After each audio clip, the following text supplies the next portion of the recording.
پہلی چیز یہ کہ نبی کریم صلی اللہ علیہ وسلم کی سیرت خصوصی طور پر اس وقت جس دور سے ہم گزر رہے ہیں،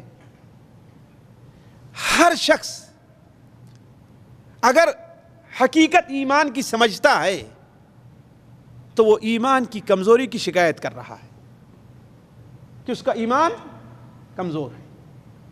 جیسا ایمان اللہ تبارک و تعالیٰ کو مطلوب ہے کہ وہ مومن ہو، وہ ایمان ہمارے اور آپ کے یہاں بلکہ بہت سے لوگوں سے مفقود نظر آ رہا ہے۔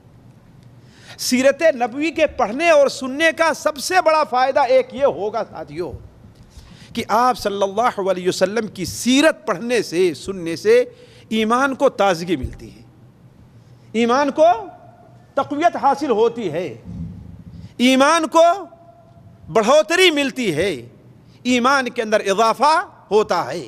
جب ایک مومن بندہ نبی کریم صلی اللہ علیہ وسلم کی سیرت پر غور کرے گا، اسے سنے گا، آپ کی زندگی، آپ کے معجزات، آپ صلی اللہ علیہ وسلم کے کارنامے کو جب دیکھے گا تو اسے ایمانی لحاظ سے ایک لذت محسوس ہوگی۔ اسی لیے آپ غور کریں کہ بہت سے لوگ، وقت نہیں ہے کہ میں اس سلسلے میں بیان کروں، بہت سے لوگ صرف نبی کریم صلی اللہ علیہ وسلم کی سیرت پڑھ کر کے مسلمان ہو گئے،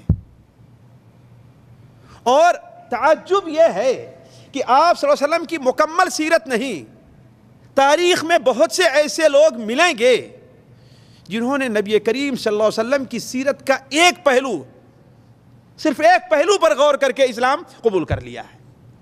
تو ایمان، آپ کی سیرت کا سب سے بڑا فائدہ یہ ہے کہ انسان کے ایمان میں کیا ہے؟ تازگی اسے نصیب ہوتی ہے۔ اسی طریقے سے نبی کریم صلی اللہ علیہ وسلم کی سیرت کا ایک فائدہ بہت اہم ہے، وہ یہ ہے کہ دنیا کے لوگوں کو بہت بڑے سبق اور بڑی عبرتیں حاصل ہوتی ہیں۔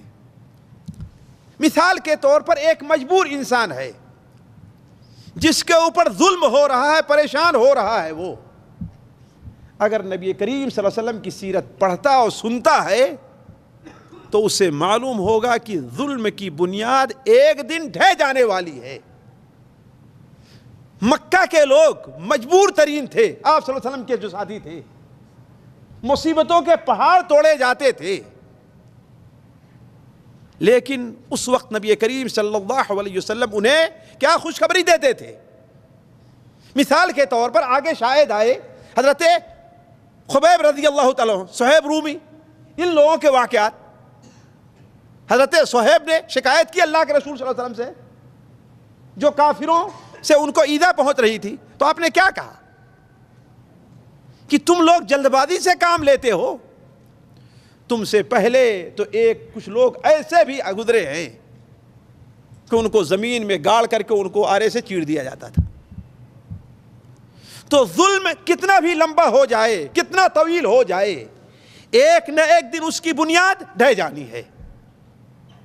اور ظالم اور متکبر لوگ، واللہ یہ لوگ بیوقوف ہیں، شیطان نے انہیں دھوکے میں رکھا ہے، ورنہ ظالموں کو سوچنا چاہیے کہ ایسے ایسے حالات پیدا ہوئے ہیں کہ انسان کا جو غلام تھا اسی نے ان کے سر کو کاٹا ہے۔ نبی صلی اللہ علیہ وسلم کی سیرت کے اوپر مطالعہ کیجئے۔ آپ صلی اللہ علیہ وسلم کے ایک ساتھی عبداللہ بن مسعود ہیں، بکری چرانے والے ہیں، ہے نا، بکری چرانے والے، بکریاں چرایا کرتے تھے۔ وہ ابو جہل کے سینے پر بیٹھ کر کے اس کی گردن کاٹتے ہیں، ہے نا۔ تو جو ذات ایک بکری کے چرواہے سے مکہ مکرمہ کے سردار کی گردن کٹوا سکتا ہے، وہ اس دنیا کے بڑے بڑے ظالموں کا خاتمہ نہیں کر سکتا۔ حضرت بلال رضی اللہ عنہ کے بارے میں کون تصور کر سکتا تھا کہ وہ امیہ ابن سلط کو قتل کرے؟ کون تصور کر سکتا تھا؟ تو آپ صلی اللہ علیہ وسلم کی سیرت پر اگر انسان غور کرے تو بہت سے درس و عبرت پنہاں ہیں۔ ہر ایک کے لیے، ہر طبقہ کے لیے